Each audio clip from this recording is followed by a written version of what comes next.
Yahoo, minasan, welcome back again with Mr. K di sini. Jumpa lagi di konten yang paling lama nongolnya di channel ini, Hunter x Hunter episode. I know, banyak dari kalian yang kangen bukan? Jadi tanpa banyak cicit-cuit gak jelas, monggo dah, selamat berpusing ria di Hunter x Hunter episode terbaru. Let's go!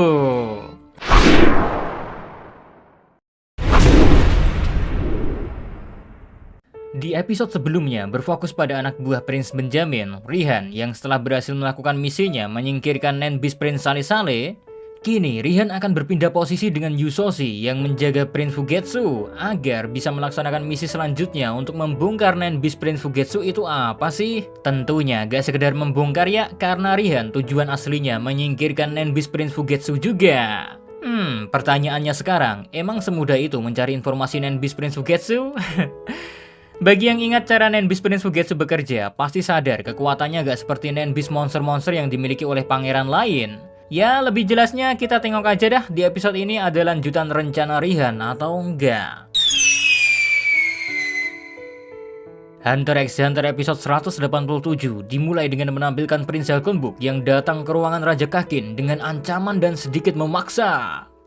Sebenarnya awalnya Prince Halkonbuk gak ada niat untuk melakukan hal sebodoh ini, tapi karena Prince Halkonbuk hampir tiap hari berkunjung ke tempat King Nasubi berada, tapi selalu dipersulit oleh para bodyguard yang selalu beralasan kalau King Nasubi tak bisa ditemui, terpaksa dah Prince Halkonbuk mengancam semua pihak yang menghalang-halanginya bertemu King Nasubi.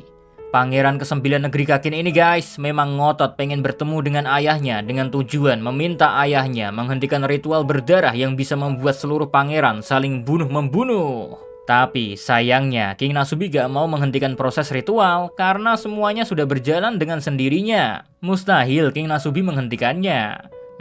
Mendengar ayahnya menolak permintaannya, Prince Halkonbuk memantapkan tekad, menarik pistolnya, memulai revolusinya sendiri dengan tujuan membunuh ayahnya yang menurut Prince Halkonbuk, King Nasubi adalah dalang utama ritual berdarah antar para pangeran. Tapi guys, ketika peluru pistol Prince Halkonbuk melesat ke arah kepala King Nasubi, di momen itu pula peluru tersebut berhenti dengan sendirinya.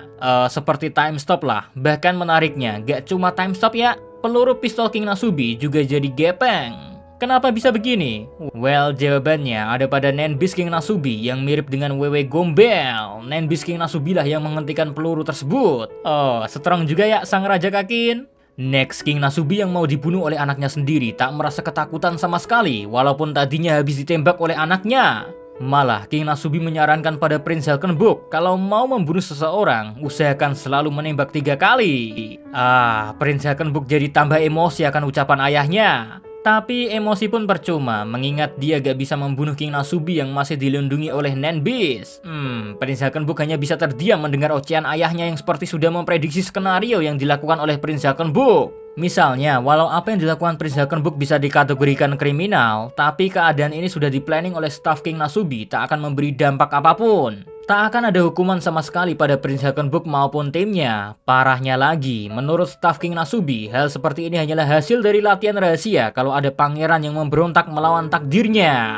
Wah, gak rajanya, gak stafnya sama-sama psycho bos. Anyway, ucapan staf King Nasubi yang seperti meremehkan Prince Halkonbuk membuat pangeran baik hati ini emosinya makin memuncak. Merasa seperti dipermainkan oleh King Nasubi dan antek-anteknya. Jadinya Prince Halkonbuk menarik pelatuk pistolnya ke kepalanya sendiri, alias mencoba bunuh diri untuk membuktikan apa yang King Nasubi rencanakan gak semuanya sesuai perkiraannya. Sayangnya guys, ketika peluru untuk bunuh diri melesat, saat itu pula Nenbis Prince Halkonbuk ikut campur. Nenbis yang bentuknya bagaikan genderuwo ini menyelamatkan nyawa Prince Halkonbuk.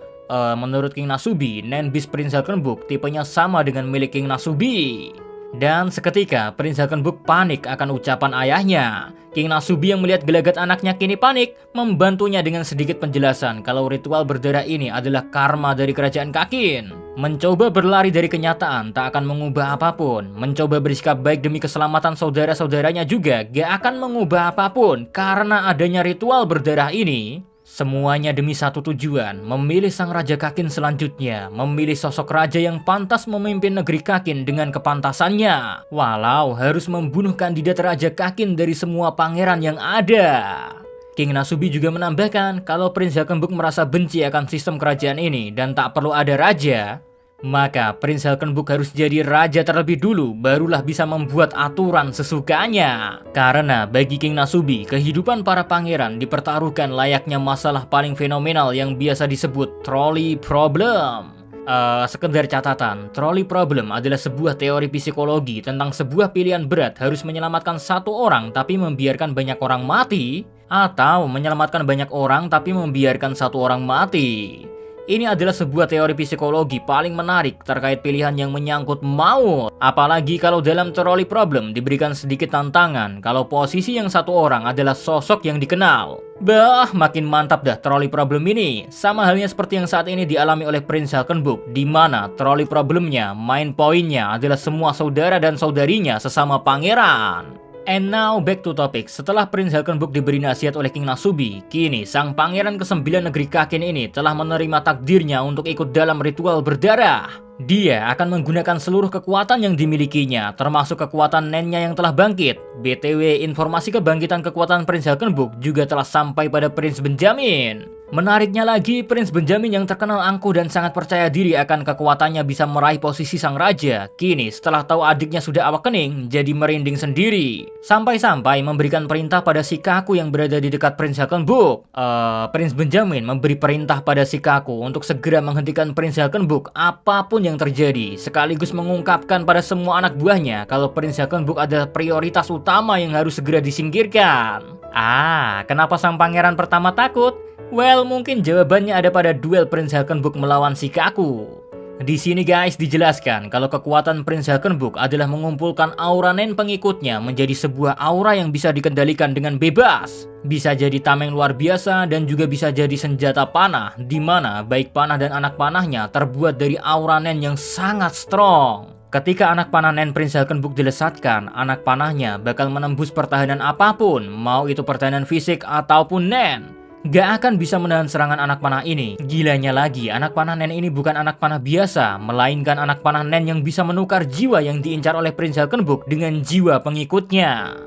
Kalau bingung, kita nganut penjelasan simpelnya saja. Setiap kali Prince Halkenbook melesatkan anak panahnya, mustahil serangannya diganggu atau ditahan. Dan serangannya pasti menembus pertahanan target. Ini artinya dalam situasi battle 1 lawan 1, kekuatan nen Prince Halkenbook memberikan garansi kemenangan baginya hingga 100%. Etienne.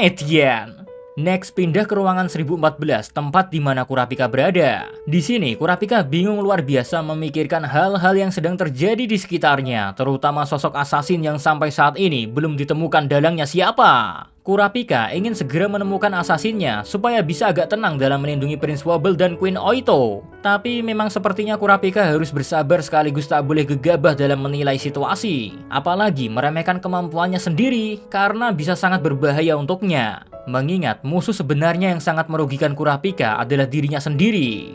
Simpelnya, jangan memandang rendah dirimu sendiri bos, jual mahal aja bos. Next, pindah ke ruangan 1008 di kamar Prince Sale yang ternyata dia dalam keadaan di ujung maut. Lebih tepatnya sih udah bisa dipastikan mati. Mengingat Yusoshi, salah satu anak buah Benjamin, senyum cengar-cengir melihat keadaan Prince Sale. Ini artinya Yusoshi lah penyebab Prince Sale koit. Lanjut lagi, sebelum Mr. K akhiri video ini, kita sudah pindah ke momen jamuan pesta di hari ke-8, perjalanan menuju Dark Continent dimulai. Dalam jamuan pesta ini, kelihatan Melody, Prince Fugetsu, dan Prince Kacho sudah standby untuk memulai rencana cemerlang mereka. Sedangkan di panggung utama, King Nasubi seperti jadi sosok yang sangat berbeda. Apa gara-gara momen Prince Halkenbook ya? Well, entahlah. Moga-moga saja segera ada jawabannya, oke? Kayaknya sekian konten Hunter x Hunter episode kali ini. Jika memang lama uploadnya, ya harap dimaklumi, emang disengaja sama si brengsek yang punya inisial Mr. K. So, see you again next time. Adios di Caramelo, stay safe everyone. Salam Animania.